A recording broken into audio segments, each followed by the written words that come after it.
মোদির একপাশে দাঁড়িয়ে আছে শেখ হাসিনা, মাইকে ভাষণ দিচ্ছে, ভারতবাসীদের বলছে আপনারা আমাকে আশ্রয় দিয়েছেন, ফলে আমি আবার আমার বাংলাদেশকে ফিরে পেয়েছি, আমি আবার আমার ক্ষমতা ফিরে পেয়েছি, আর এর জন্য আপনাদের সরকার আমাকে সর্বোচ্চ সাহায্য করেছে। আজ আমার প্রত্যাবর্তন, আমি তোমাদের উপকার ভুলবো না। কি ভাবছেন এটি বাস্তব? এটি হচ্ছে শেখ হাসিনার একটি স্বপ্ন, কিন্তু এই একই স্বপ্ন পূর্ণ হয়েছিল তার পিতা শেখ মুজিবুর রহমানের জীবনদশায়।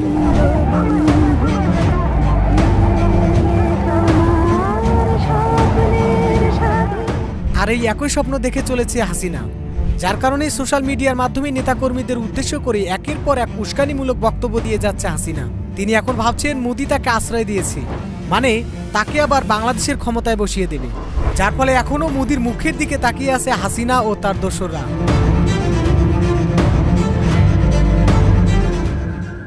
এদিকে বেশ কিছুদিন ধরেই মার্কিন নির্বাচনে ট্রাম্পের জয়ের পর শপথ অনুষ্ঠানের দাওয়াত না পাওয়ায় হতাশ হয়ে পড়েছেন নরেন্দ্র মোদি। অন্যদিকে প্রতিবেশী দেশগুলোর সঙ্গেও তার খারাপ সম্পর্ক চলছে। এই টানাপোড়েন অবস্থায় মোদির গদি রক্ষা করাই এখন কঠিন হয়ে দাঁড়িয়েছে।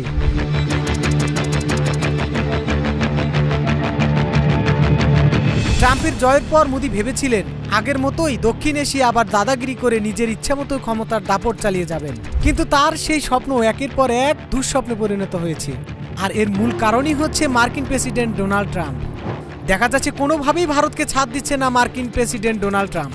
যুক্তরাষ্ট্রের আশীর্বাদ পাওয়ার জন্য ভারত যুক্তরাষ্ট্র থেকে আরও বেশি তেল ও গ্যাস কিনবে। তারা আশা করছে এর মাধ্যমেই উভয় দেশের মধ্যে আরও বাণিজ্যিক সম্পর্ক বৃদ্ধি পাবে। বিশ্বের যে কোনো দেশের তুলনায় মার্কিন পণ্যের উপর বেশি শুল্ক ধার্য করে ভারত। নরেন্দ্র মোদির সঙ্গে সাক্ষাৎকারের ঠিক আগেই মার্কিন প্রেসিডেন্ট দাবি করেন ভারত মার্কিন পণ্যের উপর যে হারে শুল্ক চাপাবে সেই হারে ভারতীয় পণ্যের উপর শুল্ক ধার্য করা হবে। ট্রাম্পের এই কঠোর বার্তার পরেই ভারত এক পর্যায়ে বাধ্য হয়ে আমেরিকার কাছ থেকে তেল ও গ্যাস কিনতে চুক্তিবদ্ধ হয়েছে। এ থেকে বোঝা যায় ট্রাম্প কিভাবে মোদিকে নাকে দড়ি দিয়ে ঘোরাচ্ছে। এদিকে 5ই আগস্ট দেশ স্বাধীনের পর পতিত আওয়ামী লীগের নেতাকর্মীরা আশায় বুক বেঁধেছিল যে মার্কিন নির্বাচনে ট্রাম্পের জয়ের পর তারা ক্ষমতায় ফিরতে পারবে। আওয়ামী লীগের সাহসের মূল কারণই ছিল নরেন্দ্র মোদি, এবং সেই মোদির গদি এখন যায় অবস্থা। মোদিকে যেভাবে লেজে গোবরের অবস্থায় রাখছে ট্রাম্প, তাতে হাসিনাকে বাঁচানো তো দূরে থাক, নিজেই পালাবে কোন দেশে সেই নিয়ে ভাবতেও কুল পাচ্ছে না নরেন্দ্র মোদি। এখন দেখার পালা সময়ের সাথে মোদি ও হাসিনার গল্প কোন দিকে যায়।